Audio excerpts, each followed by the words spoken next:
Sarah Martinez stood at her kitchen window, watching her husband Robert's car pull out of the driveway. It was Tuesday, September 12th, and everything seemed normal. The morning sun cast long shadows across their front lawn, and the neighbor's cat was making its usual rounds through the garden. If Sarah had known this would be the last time she'd see Robert, she might have done more than just wave goodbye. The day had started like any other. Robert woke up at 6:30 a.m., took his shower, and had his usual breakfast of toast and coffee. He wore his favorite blue suit, the one Sarah had given him for their 10th anniversary last year. As he gathered his things, he mentioned a lunch meeting with a new client.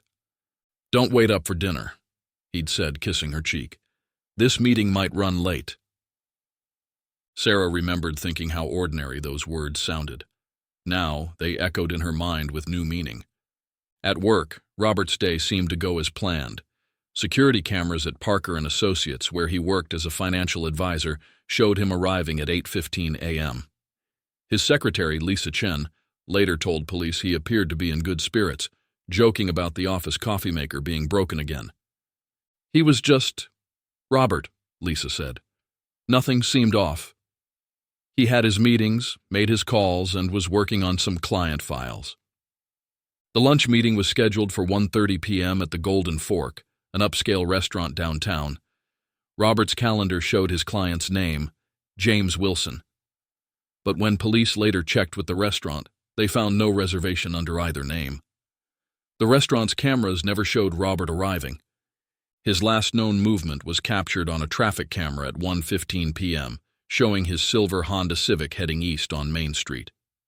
After that, Robert Martinez, age 42, father of 2, and husband of 15 years, vanished without a trace. The first signs that something was wrong came at 6 p.m. Sarah had been home with their kids, Emma, 13, and Lucas, 10, helping with homework and starting dinner. She'd tried calling Robert twice, but the calls went straight to voicemail. Not too unusual, she thought at first. Maybe his phone died, or the meeting was running really late. By 8 p.m., worry had settled in her stomach like a heavy stone.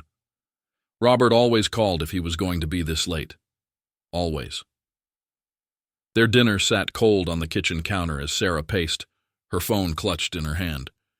The kids had picked up on her anxiety, staying quiet and watching TV without their usual squabbling. At 9:30 p.m., Sarah called the police.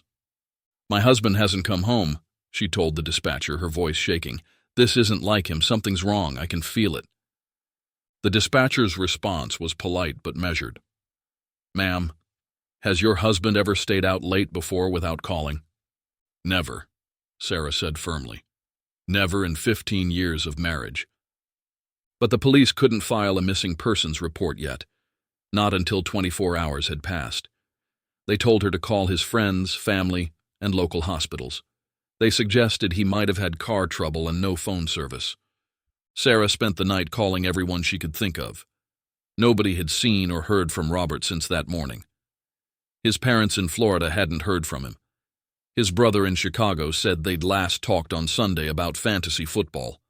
As the night turned into early morning, Sarah sat at their kitchen table, staring at Robert's coffee mug from that morning. It still had a faint coffee ring at the bottom. The house felt different somehow, emptier, despite the sleeping children upstairs. Something was terribly wrong, and this was just the beginning. By Thursday morning, Robert's disappearance had become official. Detective Maria Ramirez sat across from Sarah at the kitchen table, her notebook open, asking questions Sarah had already answered countless times. "Tell me about your marriage," Detective Ramirez said gently. "Any recent arguments? Changes in behavior?" Sarah shook her head. "We were happy. Sure, we had normal couple stuff, who doesn't? But nothing serious." She paused, thinking. "Although..." "Yes? Last month I found him awake at 3 a.m. looking at our bank statements. When I asked what was wrong, he said it was just work stress. But something felt different about him after that." The detective's pen moved across her notebook. "Did you check your accounts?" "Everything looks normal," Sarah said. "Our savings are there, bills are paid. Robert handles most of our finances, but I have access to everything." As Detective Ramirez dug deeper, small details began surfacing, tiny cracks in what had seemed like a perfect picture. Robert had started taking phone calls in the backyard. He'd changed his email password. Twice in the past month, he'd gone to client meetings on Sunday afternoons. At Parker and Associates, things got more interesting. Robert's office looked ordinary at first glance: family photos, neat stacks of papers, a half-empty coffee cup. But when the police looked closer, they found his computer had been wiped clean the morning he disappeared. Lisa Chen, his secretary, had more to share. The week before, he asked me to clear his schedule for next month, said he might need to take some time off. I thought it was for a vacation, but... She twisted her hands in her lap. He also asked me how to set up an offshore account. For a client, he said. But Mr. Martinez never handled offshore accounts. The police found Robert's car 2 days later. It was parked at Oakland International Airport, in the long-term parking lot. Security footage showed him parking there at 2:45 p.m. on Tuesday, more than an hour after he was supposed to be at his lunch meeting. He took a small suitcase from the trunk and walked into the terminal. But according to airport records, Robert Martinez never boarded a flight. No ticket was purchased under his name or any of his known aliases. The suitcase he carried wasn't found. He simply walked into the airport and vanished. When they told Sarah about the car, she broke down. "He packed a bag," she whispered. "He was planning this." But why? Robert and Sarah's joint accounts showed no unusual activity. Their credit cards were normal. Their mortgage was up to date. On paper, everything looked fine. Then, Detective Ramirez found something odd. 3 months ago, someone had opened a safety deposit box at Western Bay Bank under Robert's name. When they opened it, they found it empty except for a single piece of paper with a phone number written on it. When they called the number, it was disconnected. Back at home, Emma, their daughter, had something to add. "Dad was acting weird last week," she told the detective. "I came downstairs one night to get water, and he was in his office shredding papers. Lots of papers. When he saw me, he jumped like I'd scared him. He never jumps." Lucas, their son, remembered something too. "Dad took me to the park on Sunday. He kept saying how much he loved me and Emma, and how sometimes grown-ups have to make hard choices to protect their families. I thought he was just being weird and dad-like." Sarah sat listening to her children, her world crumbling further with each new detail. The Robert they were describing, secretive, nervous, planning something, wasn't the man she thought she knew. "What else didn't I see?" she wondered aloud, staring at their wedding photo on the wall. The smiling man in the picture suddenly felt like a stranger. A week after Robert's disappearance, Detective Ramirez brought in forensic accountant Tom Chen to look deeper into the family's finances. What he found changed everything. "It's like watching someone build a house of cards," Tom explained, spreading papers across the detective's desk. "From the outside, everything looks perfect. But when you look at the foundation..." Robert had been running 2 sets of books at Parker and Associates. The official records showed a successful financial advisor with happy clients. The hidden records, buried deep in encrypted files on a cloud server, told a different story. "He was moving money," Tom said, pointing to complex diagrams. "Small amounts at first, then larger ones. Taking from one client to pay another, then covering those gaps with money from new clients. A classic pyramid scheme, but with a twist." The twist was that Robert wasn't keeping the money. He was sending it somewhere, but the trail went cold at a series of shell companies in the Cayman Islands. When they brought this information to Sarah, she refused to believe it at first. Robert helped people plan for retirement, for their kids' college. He wouldn't steal from them. But the evidence was clear. Over the past 3 years, Robert had moved more than $12 million through his hidden system. The last transfer, made the morning he disappeared, was for $2 million. The police interviewed Robert's clients. Most had no idea anything was wrong. Their account statements, sent directly from Parker and Associates, showed their investments growing steadily. But these statements were fake, created by Robert himself.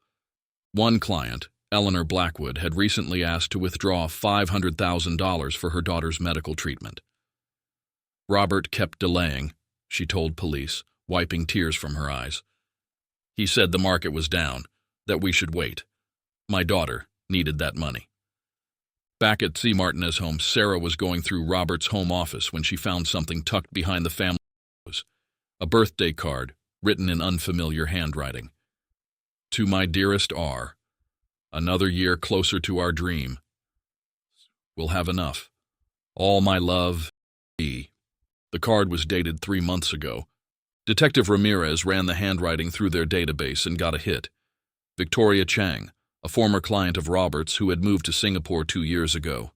Or at least, that's what everyone thought. When they dug deeper, they found Victoria hadn't gone to Singapore at all. She'd moved to a small town in Mexico where she'd bought a beautiful beachfront villa. The purchase price? Just under $2 million.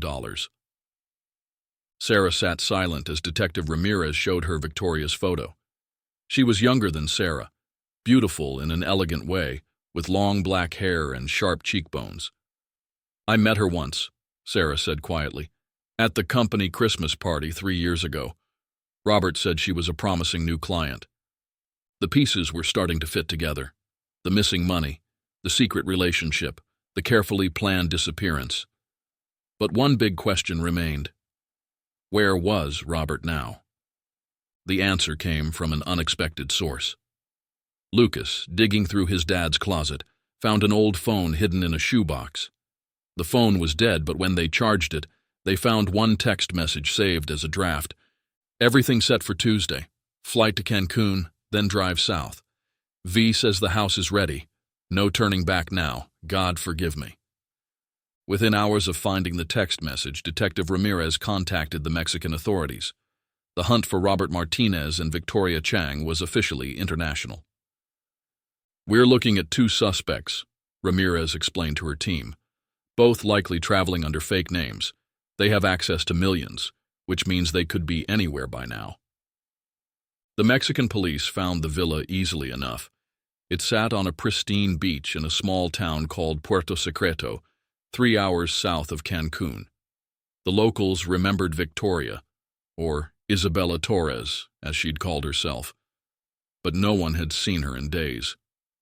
She packed up and left last week, said Miguel, the gardener. Paid me extra to keep the plants watered. Said she'd be back soon. He paused, thinking. Come to think of it, she had a lot of new furniture delivered recently. Big bedroom set, dining table, like she was expecting company. Back in the States, Sarah faced her own struggles. News of Robert's fraud had hit the local papers. Parents at her kids' school whispered and stared. Emma came home crying after her best friend said she couldn't play with the criminal's daughter anymore. Why does everyone hate us? Lucas asked one night, curled up on the couch. We didn't do anything wrong. Sarah held her son close. Some people don't understand that we're victims too. But we have each other, and that's what matters. The investigation moved slowly. Security cameras caught Robert and Victoria boarding a flight to Mexico City using passports under the names David and Isabella Torres. From there, they'd rented a car and driven east. The car was found abandoned at a bus station in Veracruz. Then came an unexpected lead. A small bank in Belize reported someone matching Robert's description trying to access a safety deposit box. By the time police arrived, he was gone, but he'd left something behind, a single playing card, the King of Hearts, with an address written on it in Victoria's handwriting. The address led to a marina in Panama City. A harbor master remembered them, the American couple who'd bought a sailboat 3 months ago. Paid cash, he said they were planning to sail around the world. The boat, a 45-foot cruiser named New Beginning, had left the marina 2 days before the police arrived. Its destination? Unknown. Sarah watched all this unfold through updates from Detective Ramirez. Each new discovery felt like another punch to the gut. The boat's name seemed especially cruel. Robert's New Beginning had left his family drowning in the wreckage of his old life. Parker and Associates was under investigation. Their clients, many of whom had lost their life savings, were filing lawsuits. The FBI had frozen all of Robert's known accounts, but the damage was done. The $2 million he'd transferred before leaving was just the tip of the iceberg. Late one night, Sarah found Emma looking at old family photos on her phone. "Do you think he ever really loved us?" Emma asked, her voice small. Sarah sat next to her daughter, looking at a photo from their last family vacation. They were all smiling on a beach in Hawaii, Robert building a sandcastle with Lucas, while Emma posed with her surfboard. The happiness looked so real. "I think he did love us," Sarah said carefully. "But sometimes people can love their family and still make terrible choices. It doesn't make it hurt any less, but it's important to remember that his choices say everything about him and nothing about us." That night, as her children slept, Sarah wrote 2 letters. One to Robert, full of anger and questions she knew she might never get to ask. The other to Victoria Chang, shorter, but no less pointed. "You helped destroy not just my marriage, but the lives of dozens of innocent people. I hope it was worth it." She sealed both letters in envelopes, but never mailed them. Some words didn't need to be sent to be heard. 3 months after Robert's disappearance, life had settled into a new, uncomfortable normal. Sarah sold their house. They couldn't afford it anymore, and moved with the kids into a small apartment across town. The money from the sale went straight to the victims' fund for Robert's clients. "It's not much compared to what they lost," Sarah told Detective Ramirez, who'd stayed in touch with the family. "But it's something." The detective nodded, understanding. "You didn't have to do that. Legally, the house was yours." "Maybe, but I couldn't live there anymore anyway. Too many memories, too many lies." The victims of Robert's scheme had formed a support group. They met every Wednesday in the community center, sharing stories and helping each other cope. Sarah attended one meeting, standing at the back of the room, listening to elderly couples talk about lost retirement funds, parents describing college savings gone up in smoke. Eleanor Blackwood was there, the woman whose daughter needed medical treatment. Her daughter had passed away 2 months ago. The treatment came too late. "I'm so sorry," Sarah told her after the meeting. She expected anger, maybe even hatred. Instead, Eleanor hugged her. "You lost something too," Eleanor said softly. "Different, but no less painful." The local newspaper ran a series of articles about the case. They called it The Betrayal of Main Street, how a trusted financial advisor had fooled an entire community. Some people accused Sarah of knowing about the scheme all along. Others defended her, pointing out that she'd given up everything to help make things right. Emma and Lucas were adjusting slowly. The school counselor met with them weekly. Emma had joined a support group for teens dealing with family trauma. Lucas threw himself into baseball, hitting balls until his hands blistered. "Sometimes I pretend he died," Lucas admitted to his counselor. "Is that weird? It's easier than thinking he chose to leave us." The counselor assured him it wasn't weird at all. Sarah found support in unexpected places. Her neighbors in the apartment complex brought food when they moved in. Her new boss at the library, where she'd taken a job to make ends meet, gave her flexible hours to attend court hearings and therapy sessions. Even her ex-mother-in-law, Robert's mom, called regularly to check on the kids. "I raised him better than this," Mrs. Martinez said during one call, her voice thick with shame.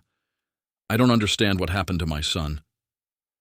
The investigation continued, but leads were getting cold. The boat New Beginning had been spotted in several ports along the South American coast, always leaving just before authorities arrived. Robert and Victoria seemed to be staying one step ahead. 1 year after the disappearance, Parker and Associates shut down for good. Too many clients had pulled their money out. Too many lawsuits had drained their resources.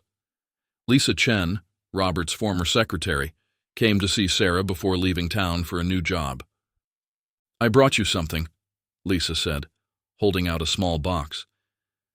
"I found it when we were clearing out the office." Inside was a small snow globe of New York City. Sarah remembered it. She'd given it to Robert on their first anniversary. They'd talked about moving there someday, building a life in the big city. He kept it all these years, Sarah said, watching the fake snow settle over the tiny skyline. I think that's the hardest part, Lisa replied. Knowing that the person who could hurt us so badly was also capable of keeping sentimental things like this. Makes you question everything you thought you knew about people. That night, Sarah sat with her children at their small kitchen table in their small apartment. They were eating pizza and playing Uno, something they'd started doing every Friday night. Emma was laughing at Lucas's attempt to shuffle the cards, and for a moment, everything felt almost okay.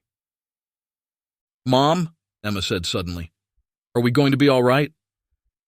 Sarah looked at her children, really looked at them. They were different now. Stronger maybe, certainly wiser than they should have to be at their ages. But they were still here, still fighting, still able to laugh over pizza and card games. "Yes," she said, and for the first time in a long time she truly believed it. "We're going to be all right. Different, but all right." 18 months after Robert disappeared, Detective Ramirez got the call she'd been waiting for. A small fishing boat had found New Beginning, drifting off the coast of Brazil. The boat was empty, its cabin ransacked, no sign of Robert or Victoria. "Could be pirates," the Brazilian police suggested. "These waters can be dangerous." But something didn't add up. The boat's radio was working fine, the emergency beacon had never been activated, and in the captain's log, written in Robert's neat handwriting, was a final entry. "V is sick, very sick. The doctors in Rio said 6 months at most. All this money and we can't buy more time. Funny how life works." The entry was dated 3 months ago. Detective Ramirez flew to Rio de Janeiro. It didn't take long to find what she was looking for: hospital records for an Isabella Torres, admitted with advanced pancreatic cancer. The patient had died 6 weeks ago. Her husband stayed with her until the end, the nurse remembered. He seemed lost after she passed, kept saying something about making things right. 2 days later, Robert Martinez walked into the U.S. Embassy in Rio and turned himself in. Sarah got the call at work. "We have him," Detective Ramirez said. "He's alive, and he's coming back to face charges." The news spread quickly. Reporters camped outside Sarah's apartment. The victims' support group held an emergency meeting. Emma and Lucas stayed home from school, processing the fact that their father was no longer a ghost. The extradition took 3 weeks. When Robert finally landed at Oakland International Airport, the same airport he'd vanished from so long ago, he looked nothing like the man in the family photos. He was thinner, grayer, his eyes hollow with grief and shame. Sarah agreed to see him once before the trial. They met in a small room at the courthouse, a police officer standing quietly in the corner. "I'm sorry," Robert said, his voice rough.